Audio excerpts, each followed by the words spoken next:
मैंने तुमसे कितनी बार कहा कि अब मैं कमाने लगा हूँ। अब तुम्हें इस तरह से मेहनत करने की जरूरत नहीं है। मैं अपना खर्च निकाल सकता हूँ। ध्रुव ने अपनी माँ को समझाते हुए कहा। ध्रुव की माँ ने उसे प्यार से देखकर जवाब दिया, अरे मैं केवल तुम्हारे लिए यहाँ नहीं आई थी। मैं अपने काम के सिलसिले से यहाँ से निकल रही थी तो सोचा तुझे भी देख लूं और तुझे इस महीने का कुछ जेब खर्च भी दे दूं। तुम मेहनत से पढ़ाई करो, अभी कमाने के बारे में मत सोचो। अभी तुम्हारी माँ जिंदा है, बाद में पूरी जिंदगी पड़ी है कमाने के लिए। अपनी माँ की बात सुनकर ध्रुव मुस्कुराकर कुछ देर उन्हें देखता रहा। माँ अपने कपड़ों को अपनी शॉल से छिपा रही थी। माँ ने पिछले 3 सालों में कुछ भी नहीं खरीदा था।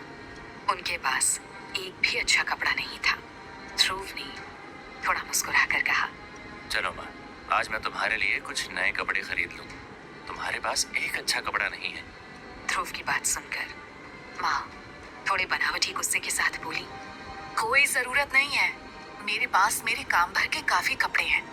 अभी तुम अपने पैसों को संभाल कर खर्च करो और पढ़ने में मन लगाओ, कपड़े फिर कभी खरीद लेंगे। ध्रुव जिद करते हुए बोला, माँ चलो ना, मैंने सच में अपनी पहली कमाई से तुम्हारे लिए कुछ खरीदने के लिए सोचा था। चलो मैं तुम्हारे लिए कुछ अच्छे से कपड़े खरीद लेता हूँ। थोड़ी देर तक ऐसे ही जिद करने के बाद अंत में माँ चलने को तैयार हो जाती है। ध्रुव अपनी माँ को लेकर एक मॉल में आ गया।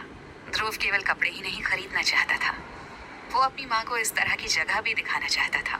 ध्रुव चाहता था कि उसकी माँ दुनिया में होते हुए बदलावों को भी देख सके।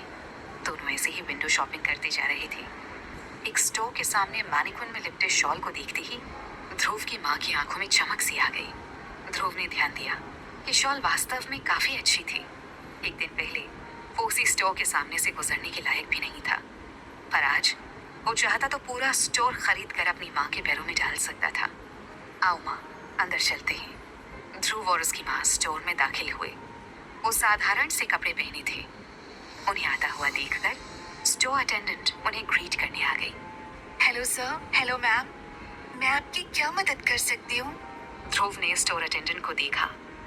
उसकी ड्रेस पर उसका नाम लिखा हुआ था। उसका नाम पढ़कर ध्रुव ने उसे नाम से बुलाते हुए कहा, हाय डेजी, मैं अपनी माँ के लिए कुछ अच्छी सी ड्रेस खरीदना चाहता हूँ। क्या आप बाहर मैनेकिन में जो शॉल लगे हैं उनमें से कुछ दिखा सकते हैं? स्टोर अटेंडेंट ध्रुव और उसकी माँ को थोड़ी बुरी नजरों से देखकर आर्रोगेंटली जवाब देती है, ओके सर, हमारा स्टोर ना थोड़ा महंगा है, मुझे नहीं लगता यहाँ आप लोगों के लिए कुछ मिलेगा। स्टोर अटेंडेंट ध्रुव और उसकी माँ का रास्ता रोककर खड़ी थी। इसके साथ ही उसने स्टोर के एक मेंबर को फर्श की ओर इशारा किया। दूसरा शख्स कोने में खड़ा था। वो वैक्यूम लेकर उस जगह को साफ करने लगा जहाँ ध्रुव और उसकी माँ खड़े थे। स्टोर अटेंडेंट काफी एरोगेंट थी। अपनी इस हरकत से उसने बगैर बोले कह दिया था कि आप लोग बाहर निकल जाइए। ध्रुव को उसका ये तरीका पसंद नहीं आया था। उसने हैरानी से पूछा, क्या मतलब है आपका? जिस पर स्टोर अटेंडेंट ने बहुत लापरवाही से जवाब दिया, मतलब ये है कि आप लोग इस स्टोर के कपड़े अफोर्ड नहीं कर सकते, तो प्लीज आप अपना और हमारा टाइम वेस्ट ना करें। इतना कहकर स्टोर अटेंडेंट ने अपनी भौं ऊपर उठाकर लक्ष्य को देखा। लक्ष्य उसकी इस बेखुदी हरकत से नाराज था। अभी वो कुछ जवाब देता तभी माँ ने ध्रुव का हाथ पकड़कर उसे अपनी ओर खींचते हुए कहा, सॉरी, मेरा लड़का मेरे लिए कुछ खरीदना चाहता था, हमें नहीं पता था ये स्टोर इतना महंगा है।